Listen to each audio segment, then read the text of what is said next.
Dialogue ఆడు వచ్చాయి కదా ఈసారి ఒక్కొక్కడికి బుర్ర పాడు గుండెల జారుడు.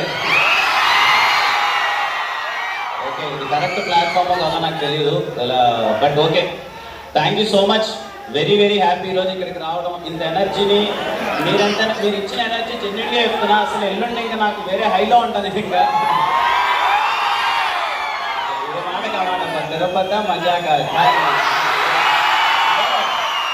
సినిమా ప్రమోషన్లు ఎక్కడికి వెళ్ళినా అంతా చేసినా లాస్ట్ టచ్ మాత్రం తిరుపతి పెట్టుకుంటాయి. నుంచి చిన్న ఒక పాజిటివిటీ వస్తుందని. సరే సరే, కాసేపు నా సినిమా కూడా వదిలేద్దాం.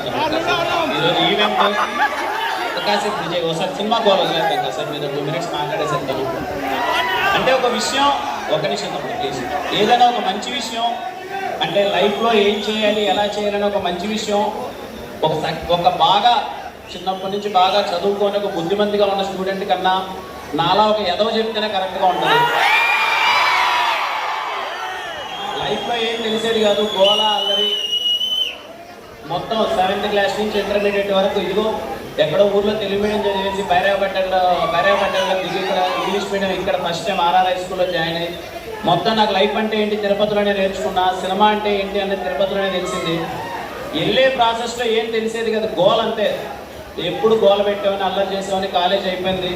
తర్వాత లైఫ్లో ఏం చేద్దాంరా అని తెలిసేసరికి ఇదిగో 25 ఏళ్ళు వచ్చేసిన వయసు. అప్పటికి తెలిసింది మన గోల్ ఏంటి అని. 25 ఏళ్ళ వరకు నా గోల్ ఏంటి అన్నది నాకు తెలియలా.